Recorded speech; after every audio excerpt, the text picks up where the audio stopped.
Hello and welcome to another Looney Tunes review video. If you are new to the channel, make sure you subscribe to follow my journey to review all 1000 Looney Tunes shorts and give this video a like as well. So this is a review for Chicken Jitters, released in 1939. It's the 237th in the series and it's directed by Bob Clampett. You can find this on the Porky Pig 101 DVD set with the incorrect title music. However, that's all being fixed on the HBO Max version, which looks a lot better as it's been restored. In case you haven't seen this one, I mean, it's under copyright, so I can't show you the full thing on YouTube. However, in case you haven't seen it, all that really happens is that we're at a farm, we see some weird gags, some funny, some not, and then we finally have a story involving a lost duckling and a fox.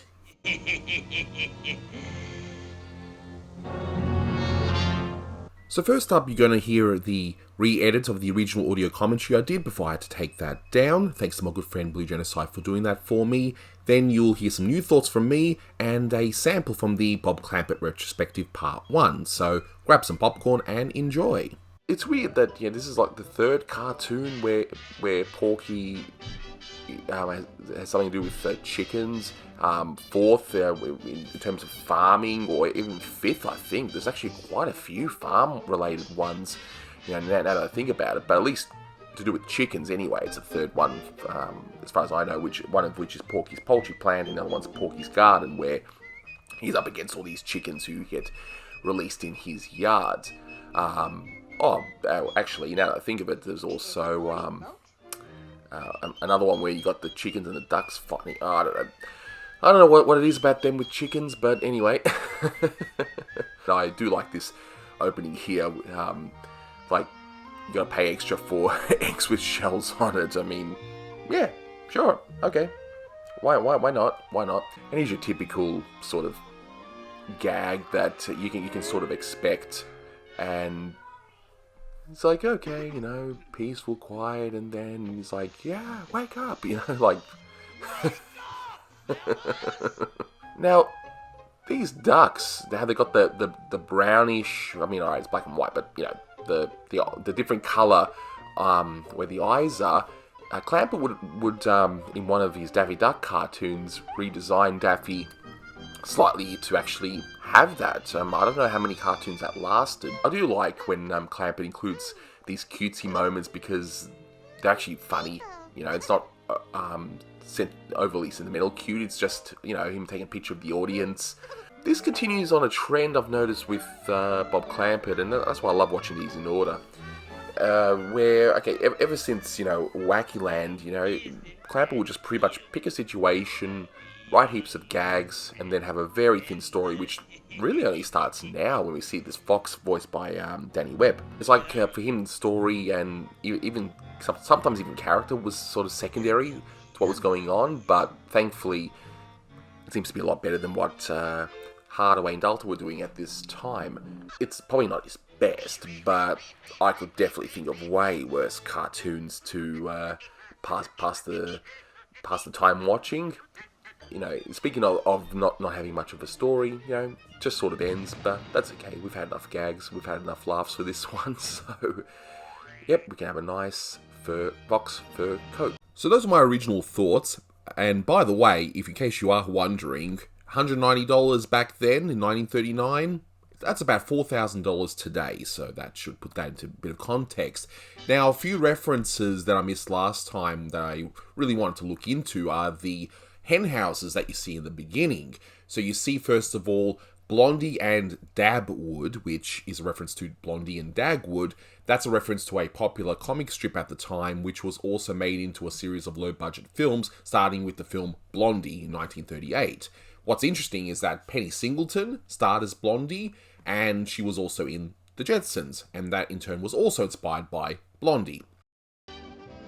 The Jones Family appears to be a reference to the Jones Family series of 17 movies released from 1936 to 1940. I mean, that's a heck of a lot of movies in that short period of time.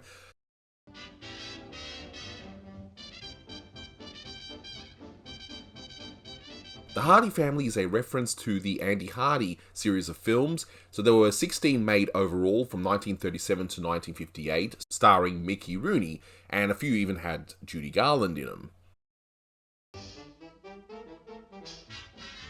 The fourth one seems to be a bit of an odd duck, or chicken in this case, and that's Mother Carey's Chickens, and that's a reference to the 1911 novel of the same name, which in turn was made into a movie of the same name in 1938. Now, for no obvious reason, the chickens are all doing the jitterbug, and that was a very popular dance craze in the late 30s.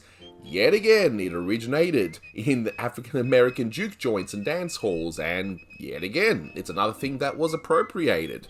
Yay. Now, the Sold American, I might have mentioned this in a previous review, but the Sold American is a reference to the radio ad jingle for Lucky Strike cigarettes featuring a fast-talking auctioneer which ended with the phrase, Sold American. And there was even a song released in 1938 with the same title.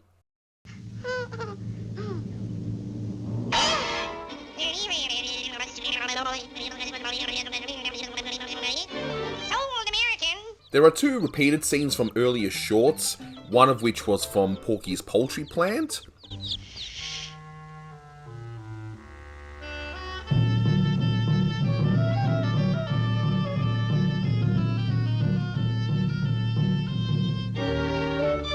And the other is from Porky's Garden.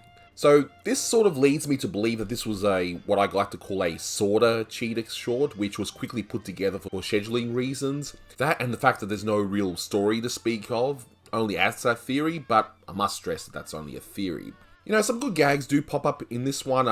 The rooster in the beginning, which I mentioned in the commentary, and the chick yelling out, "It's the fox!" and some dramatic shots here and there, and also Porky getting punched, which... Let's be real here. Clampett didn't really want to do these at this point, so that might have been him letting off some steam, so to speak. So now here's the sample from the Bob Clampett Retrospective Part 1, where we discuss briefly this particular short.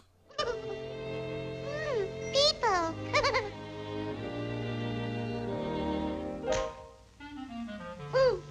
Chicken Jitters. See, again, these got all these wonderful vague names. We're trying to remember exactly, what happens in some of them, but even I've sort of forgotten part of what happens here. So, Fox, you take it from here for this one. Yeah, I picked this one because I think it's just so your run-of-the-mill cartoon. For some reason, I saw this one a few times in a row a while back. I think I wanted to edit something, but this short has really little appeal to it, I think. It's just a chicken story. At the end, there's a fox involved. Mostly foxes are pretty interesting, but not this one. Some of the jokes are repeated from other cartoons. It's worth a watch, but it'll likely be no one's favorite. That's right. All in all, there's really not too much to say about this short, and honestly, it's a 6 out of 10 short. It's okay. Nothing really offensive or anything. It's just there. It's very mid to low tier Clampett for this period of time, so yeah, that's what I think. But if you beg to differ, definitely let me know in the comments below. But that'll do it for this one. Thank you so much for watching, and until next time, take care.